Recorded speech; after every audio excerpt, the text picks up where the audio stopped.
What's up, everybody? I'm Jerry Niesman of the Niesman team at Keller Williams Realty here in Southwest Florida, and today we are talking about the pros and cons of living in Fort Myers Beach. So we're getting to the fun stuff in our pros and cons series of true beach living. Fort Myers Beach is actually a town, an incorporated town. They incorporated back in '95, and it's an interesting spot. It is on Estero Island.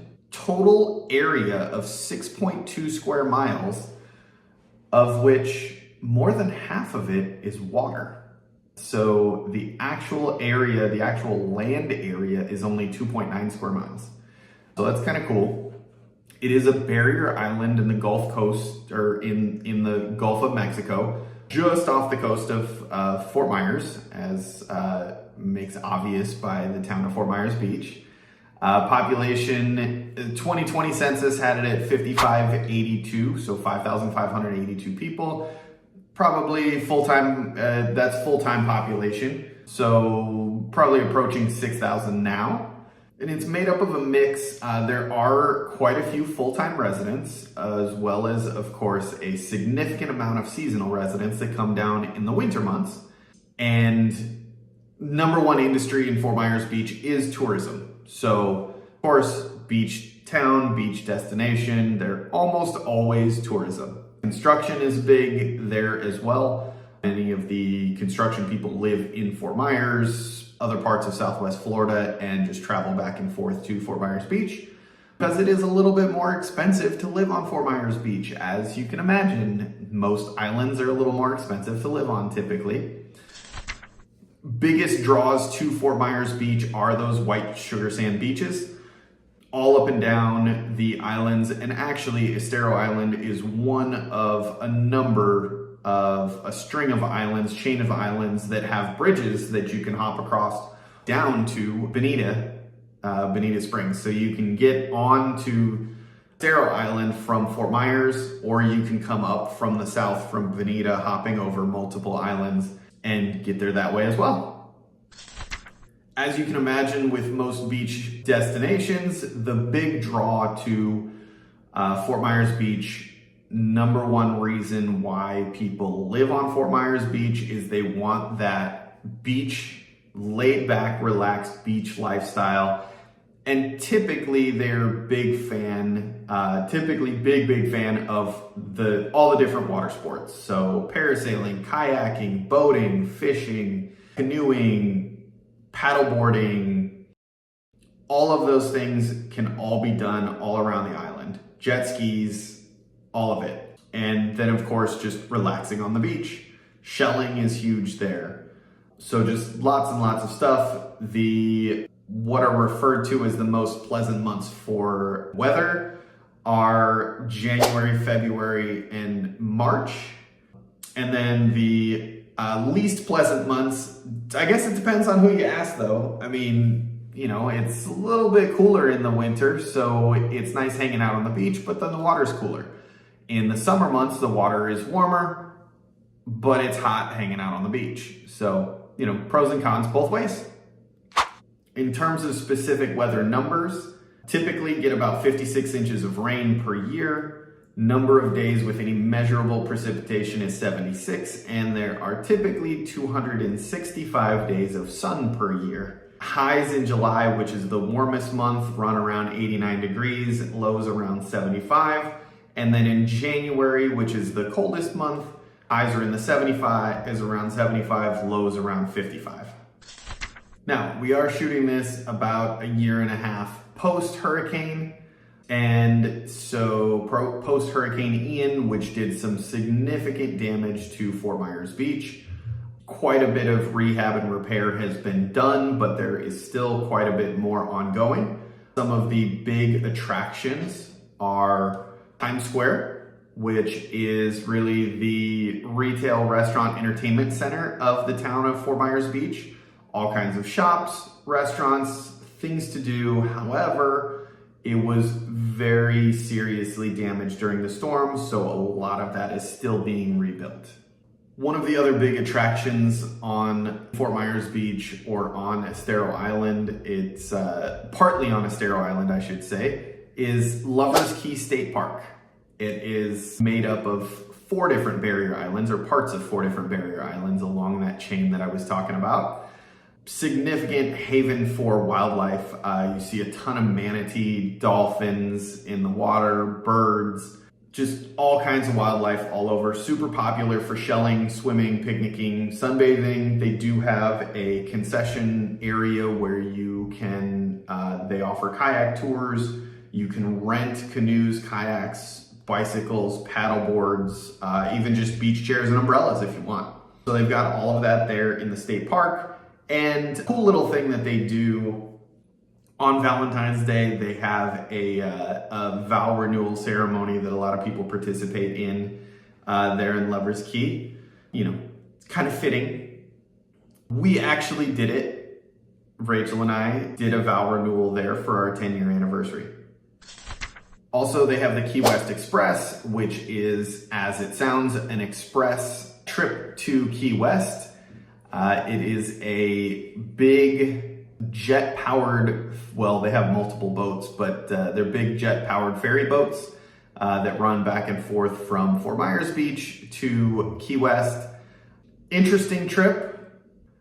I'm not a big fan. I've taken it a couple times and it has not been the most pleasant experience. I would suggest, from what I've been told, every time I take it, or every time I've taken it was in the winter, and I've been told the water is rougher in the winter.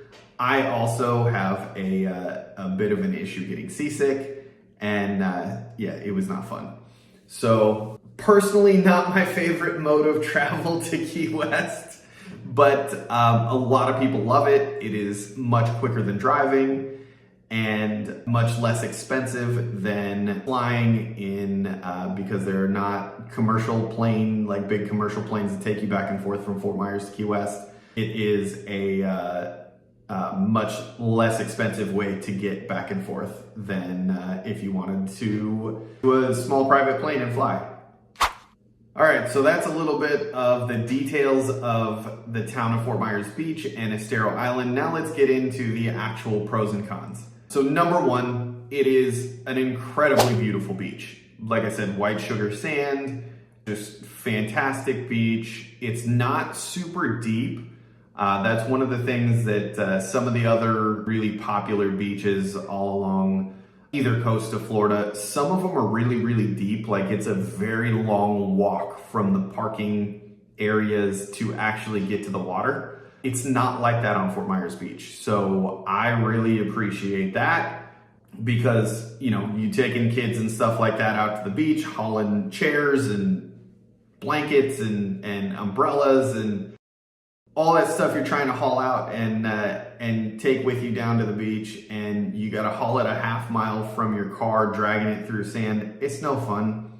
And I am known in my family as the pack mule, so I get to carry everything. So I especially appreciate the short walk from the parking area at Fort Myers Beach. So 7 miles of white sandy beach, so there's tons of space, even when it's busy. Yes, you might have to, it is not always easy to find parking during season, but once you do find parking, there is typically space on the sand somewhere for you. So definitely that, and there's also not really big drop-offs in the water because it's on the Gulf of Mexico rather than the ocean side. The waves are not nearly as dramatic, and so they don't erode away the ocean floor underneath, or the Gulf floor, I guess you want to call it. I don't know if anybody really cares that much about whether you say it's the Gulf or the ocean, but it does either way. Under the water, because the waves are not so large and aggressive, it doesn't erode away the sand so much in the water, so you don't have those big drop-offs that you got to worry about. And also, you don't have as big of waves. So there's not the big waves coming in and knocking you over and things like that when you are hanging out in the water. So that is definitely a big plus there. Pretty easy to get on and off of. Traffic can be a little rough in the winter months, but it's a simple process. I mean, when you're coming from Fort Myers, there's one bridge to go on and one bridge to come off. If you're coming up from the south from Bonita, it's the same thing. There's one way in, one way out. So you've got basically 2 directions you can come and go. And then once you get on the island, you come on, if you're coming on from Fort Myers, you're coming on and the road splits. You go left or you go right, and that's pretty much it. You want to go to the north end or you want to go towards the south of the island. So take your pick, but it's super easy to navigate, super easy to find your way around. Lots of good restaurants, and you know, especially off the beaten path. Like there's all kinds of little side streets and things like that that you can pop down and just find these cool little hole in the wall restaurants that are fantastic. Excellent food, lots of great seafood options. Beach bread is a super popular thing on Fort Myers Beach. And if you haven't had it, you gotta go try it. A ton of the different restaurants offer it. So good options there. And then lots of different shopping and things like that. Little boutique artwork and clothing and all that sort of thing. And then of course, tons of amazing outdoor activities. So boating, fishing, there are plenty of places you can rent boats if you want to rent your own private boat. Very easy to do. Just make sure that you pay attention because there are plenty of sandbars and things like that in the water that you don't want to be the one who gets your boat stuck. Also, if you are into fishing, there are tons of different options for fishing charters. You can either do the larger boats that'll take you out, take out big groups and, you know, go further out deep if you want and go that route. Or if you want to go more of a more intimate, private, there are options for back bay fishing, which is my personal favorite. You run around the inland waterways and like the back bays around the island and all that, and lots of cool fish and great spots to fish in there. Or you can hire a private boat to take you further out and do some deeper sea stuff as well. So lots of great options as far as that goes, and they cater, because there are so many different options as far as that goes, they cater to all different budgets. So, you know, the bigger kind of like party boat almost setups where they take out big groups, super cheap to get on those, depending on whether it's in season or out of season and all that, and if you're doing a half day or a full day or whatever.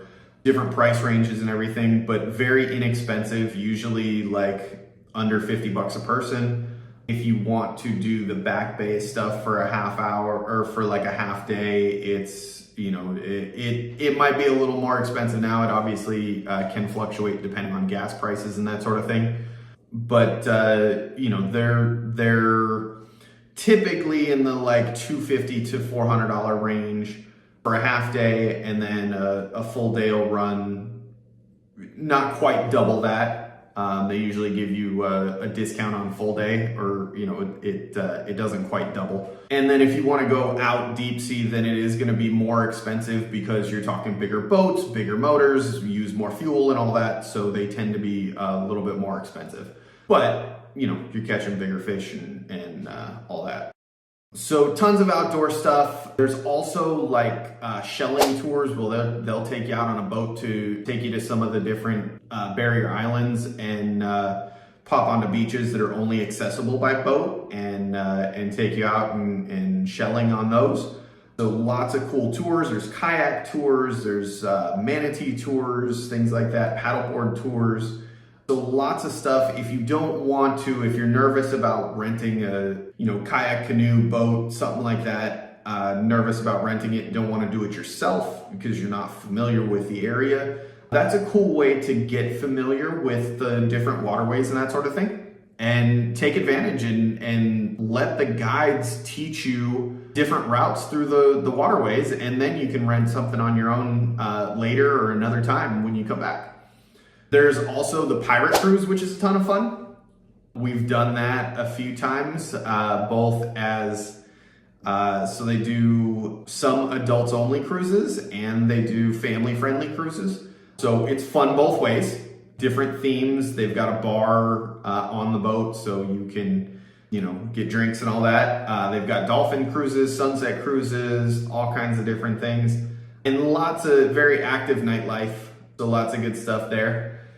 Now, for the cons, being that, like I said, there's really only 2 ways on, 2 ways off, off. Traffic can get a little rough, especially during the high season winter months. Be prepared. I always tell everybody, plan to go early and eat and leave late. So go early in the morning and then either leave midday, leave early, or leave late in the evening, because traffic is rough in the busier hours, 9, 10 o'clock, 11 o'clock in the morning. Going onto the island is tough. Leaving the island at like 3, 4 o'clock in the afternoon before dinner is rough. Or leaving right after dinner, 7, 8, 9 o'clock is also pretty tough. So better off leaving like late in the evening and getting there first thing in the morning if you're not staying on the island. If you are staying on the island or living on the island, then you will very quickly find out the best times to move about. But cycling or walking are typically the best ways to make sure you don't have to deal with traffic. They do have code enforcement there on the island. The town is very particular about their rules and regulations. So if you are planning to live on the island, don't think that just because it's island life, you can do whatever you want, whenever you want on your property. They're very particular about it, and including if you're planning on using your place as any kind of like renting it out, any kind of vacation rental or anything like that, you need to make sure there are very specific rules, very specific streets that are and are not allowed to be used as short-term vacation rentals. And also a good thing to know if you're planning on living full-time, because some people are okay with that around them and some people don't want it next to them. So it's a good thing to know either way, and something that we can definitely help you navigate. So it is crowded during tourist season. It just is what it is. You're living in a vacation destination in a beach town. Thank them for their money, and then you can be glad when they go home. But I recommend that if you're a local, don't be mean to the tourists, because they spend a lot of money that provides a lot of tax revenue to cover maintaining the area. So don't be upset, appreciate it, because they help contribute to it, and they only use it a very small amount of time where you use it all year. So you get more benefit than they do. Some of the beaches along Fort Myers Beach, some of the specific areas, pets are not allowed. So that to some that's a pro, to others it's a con. You are always required to pick up after your pet in areas that pets are allowed. There is a really cool beach called Dog Beach that is specifically geared towards dogs. There's always a ton of dogs out there, and it's awesome. Great place. If you got a friendly dog, take them out, want to let them run, you can let them off the leash, let them go have fun. They can play in the water, they can play on the beach, all that good stuff. Already talked about the rental restrictions, and then of course, it's Florida. So there are hurricanes. They are definitely a thing. There is a risk of them. As we saw with Ian, they can do some very serious damage. You need to be prepared for the risk of storm damage, and be prepared, make sure that your property, if you're gonna own property on the beach or on the island, on a barrier island, you gotta be prepared and make sure that your property is well equipped to be able to deal with it. So it's just one of those negative things that you gotta take into consideration when it comes to buying, living, vacationing on a barrier island.